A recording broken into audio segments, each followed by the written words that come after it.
자, 우리가 경우의 수를 배울 때 언제 두 경우의 수를 더해야 되는지, 언제 두 경우의 수를 곱해야 되는지 구분하는 게 가장 포인트였어요. 그렇죠?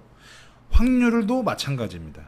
그러니까 두 개의 확률을 구해 가지고 그 두 개의 확률을 언제 더하고 언제 곱해야 되는지, 근데 기준은 똑같아요. A 사건이 일어날 확률과 B 사건이 일어날 확률을 계산을 했는데 A 사건과 B 사건이 결과적으로 동시에 일어나지 않을 때, 예를 들면은 우리가 집에서 학교를 가는데 버스 타고 가는 방법이 두 가지, 택시 타고 가는 방법이 세 가지라고 합시다. 아니 그러면은 버스랑 택시를 동시에 탈 수 있나요? 뭐 한 발은 택시에 올려놓고 한 발은 버스에 올려놓고? 그러면 안 되죠. 그럴 수가 없잖아요. 그렇죠? 그렇기 때문에 이 사건과 이 사건은 더해줬단 말이에요. 확률도 똑같은 거예요. 두 사건을 생각해 보면 그게 어떠한 사건이 일어날 경우의 수나 확률이나 사실 따지는 건 똑같죠. 왜냐?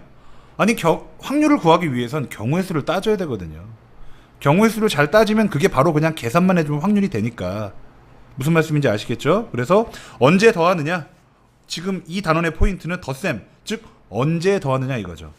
그러면은 정확히 한마디로 딱 얘기하면은 결과적으로 동시에 일어나지 않을 때, 일어날 수 없을 때 더해주면 됩니다. 자, 한 개의 주사위를 던질 때 2 이하 또는 4 이상의 눈이 나올 확률을 구하는 과정이다. 자, 그럼 생각을 해볼게요. 한번. 뭐라고 나와 있냐면 2 이하 또는 4 이상 이렇게 나와 있어요. 그러면 생각을 해보는 거죠. 주사위를 던졌는데 그 주사위가 2 이하이면서 동시에 4 이상일 수도 있나? 생각해 보는 거죠. 그럴 수가 없죠. 그렇죠? 2 이하라는 거는 1에서 2 사이, 즉 1하고 2를 얘기하는 거고 4 이상은 4, 5, 6, 3개를 얘기하는 거거든요. 주사위를 던지면 한 개의 숫자가 나오지 동시에 두 개의 숫자가 나오지는 않잖아요. 그렇죠? 자, 그러면은 2 이하의 눈이 나올 확률이다. 그러면은 이건 전체 경우의 수 몇 가지? 주사위 하나를 던졌을 때 나올 수 있는 경우의 수 6가지 분의. 그 다음에 2 이하 나올 거는 한 가지, 두 가지니까 6분의 2라고 쓰면 되죠. 그 다음에 4 이상이 나올 확률은 모든 경우의 수 6은 똑같고요. 4 이상은 4, 5, 6 세 가지니까 3이라고 쓰면 돼요. 자, 근데 지금 우리가 구해야 될 건 뭐냐면 4 이하, 아니 2 이하 또는 4 이상의 눈이 나올 확률이거든요. 또는이에요. 이 확률도 있고 이 확률도 있는데 또는이 나왔기 때문에 우리 어떻게 해야 된다? 더해야 되는 거죠. 그래서 6분의 2, 6분의 3. 물론 여러분 6분의 2 나왔을 때 3분의 1로 바로 약분해도 되고 얘도 2분의 1로 바로 약분해도 돼요. 더할 거니까 그냥 분모 똑같이 내버려 두면 더하기 참 편하죠. 그렇죠? 자, 포인트는 왜 더해야 되지? 이거예요. 왜냐면은 각자 구하는 건 어려운 게 아니잖아요. 사건 확률 하나하나를 각자 구하는 건 어려운 게 아니에요. 단순하니까. 근데 걔네 두 개를 더하긴 더하는데 왜 더해야 되지? 이 문제에서 어떤 말 때문에 더해야 되지? 그게 포인트예요. 이 문제에서 포인트는 뭐죠? 여기 또는이에요. 또는은 더하기다. 자, 서로 다른 두 개의 주사위를 동시에 던진다고 그랬으니까 일단 주사위 두 개 서로 다르다고 했으니까요. 크기를 다르게 그려볼게요. 그럼 우리 이거 알죠? 두 개의 주사위를 동시에 던질 때 나오는 모든 경우의 수는 몇 가지예요? 얘가 6가지, 얘가 6가지인데 동시에 던지잖아요. 그쵸? 곱하기예요. 그래서 총 36가지가 됩니다. 이게 이제 모든 경우의 수예요. 자, 두 눈의 수의 합이 3이 될 또는이 나왔네요. 역시 더하기네요. 또는 5가 될 확률을 구하래요. 그러면 일단 합이 3 될 수 있는 경우의 수는 1 나오고 2 나오고 2 나오고 1 나오고. 자, 얘랑 같아요? 달라요? 여기 1 나오고 얘가 2 나오고 작은 주사위가 2 나오고 큰 주사위가 1 나오고 다른 경우죠. 그쵸? 그러니까 1, 2도 되고 2, 1도 되는 거예요. 그 다음에 또 있나요? 없네요. 두 가지밖에 없네요. 경우의 수가. 그쵸? 그럼 모든 경우의 수가 36이니까 두 눈의 수의 합이 3이 될 확률은 36분의 2가 되겠습니다. 그 다음에 5, 1 확률은요? 찾아봐야죠. 그쵸? 작은 수부터 1, 4. 근데 1, 4가 나왔으면은 4, 1도 되는 거죠. 그 다음에 2, 3, 2, 3이 나왔으면은 3, 2도 되는 거죠. 또 있나요? 없죠. 네 가지밖에 없네요. 그러면 36분의 4가 되는 거죠. 또는이라고 했기 때문에 두 개를 더해주는 거예요.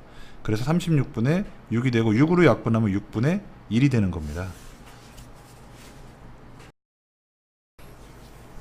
자, 어떤 중학교 학생 100명을 대상으로 가족수를 조사를 했는데요.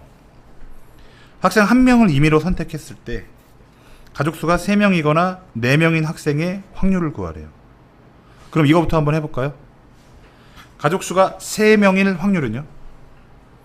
가족수가 3명인 학생은 총 100명 중에 몇 명이에요? 19명이죠. 우리 근데 상대도수 기억나세요? 상대도수 어떻게 썼었죠? 전체분의 이 도수 이렇게 썼었죠. 그쵸? 알고 보니까 이게 뭐예요? 바로 상대도수가 확률을 표현할 수도 있더라, 이겁니다. 아시겠죠? 그 연관성을 좀 생각을 한번 해보세요. 자, 그러면 100명 중에 19명이 가족수 3명이라는 얘기거든요. 그러니까 가족수가 3명일 확률은 100분의 당연히 19가 되겠죠. 그 다음에 4명일 확률은 더 간단하게 구할 수 있겠죠. 33이니까 100명 중에 33명이다. 그럼 확률은 100분의 33이 되겠죠. 근데 이거나라고 했거든요. 그럼 생각을 먼저 해야 돼요. 고민을 먼저 해야 돼요. 아, 이 단어는 덧셈이니까 다 더하는 거겠지, 그렇게 생각하시면 안 돼요. 나중에 문제를 못 풉니다. 자, 가족수가 3명이면서 동시에 4명일 수도 있나요? 가족이 막 늘어났다 줄었다 할 수 있나요? 사람이 1명이었다 2명이었다 3명이었다 막 그렇게 때에 따라 바뀔 수 있어요? 그럴 수가 없죠. 그렇죠? 그렇기 때문에 이 확률과 지금 기본적으로 이 사건과 이 사건은 동시에 일어날 수가 없어요. 그렇기 때문에 어떻게 해준다? 더해주는 거죠. 그래서 확률은 100분의 52가 될 거고요. 자, 4로 약분하면 4, 1은 4, 4, 3, 12가 되네요. 여긴 25가 되고요. 그래서 25분의 13이 되겠습니다. 물론 뭐 100분의 52에서 소수로 바꾸면 0.52가 되기도 하겠죠. 이렇게 표시해도 괜찮겠죠. 자, 주머니 속에 크기가 같은 흰 구슬 6개, 파란 구슬 7개, 빨간 구슬 9개가 들어있다. 자, 이 주머니에서 구슬 한 개를 임의로 꺼낼 때 흰 구슬이 나올 또는 빨간 구슬이 나올 확률을 구해라 그랬어요. 자, 여기 보면 주머니 속에 모양과 크기가 같은이라는 말은 왜 들어가 있을까요? 이렇게 생각해야 돼요. 수학 문제를 풀 때는 쓸데없는 말은 안 들어가 있어요. 그 말이 없으면 먼저 뭔가 문제가 생기기 때문에 있는 거거든요. 만약에 크기가 다르다고 생각해 봅시다. 흰 구슬이 엄청 커요. 그럼 작은 건 뽑기가 어렵잖아요. 그렇죠? 확률이 똑같이 나오지가 않는 거예요. 대등하게 나오지가 않는 거예요. 다른 조건은 다 똑같이 맞춰놓고 실험을 해야 제대로 된 데이터가 나오겠죠. 오케이? 그렇기 때문에 모양과 크기가 다 같아야 된다는 거예요. 그렇죠? 아니, 만약에 흰 구슬은 막 눈알만 하고 파란 구슬은 좁쌀만 해보세요. 그러면 파란 구슬을 어떻게 집어요? 집을 수가 없잖아요. 그렇죠? 그렇기 때문에 이런 말이 있는 거예요. 정말 중요한 단서입니다. 아시겠죠? 자, 그러면 이제 흰 구슬이 나올 확률은 일단 경우의 수가 6, 7, 9개니까 총 몇 개?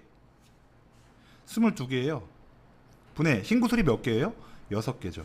빨간 구슬은 22개 중에 몇 개? 9개예요. 그쵸? 그러면은 흰 구슬 또는이라고 했거든요. 어떤 구슬을 딱 뽑았는데 이게 흰색이면서 동시에 빨간색일 수가 있나요? 뭐 반은 흰색이고 반은 빨간색 그런 거 있어요? 뭐 핑크색도 있나요? 그런 거 전혀 없죠. 그쵸? 그렇기 때문에 이 두 개는 더해줘야 되는 거예요. 그래서 22분의 15가 되겠습니다.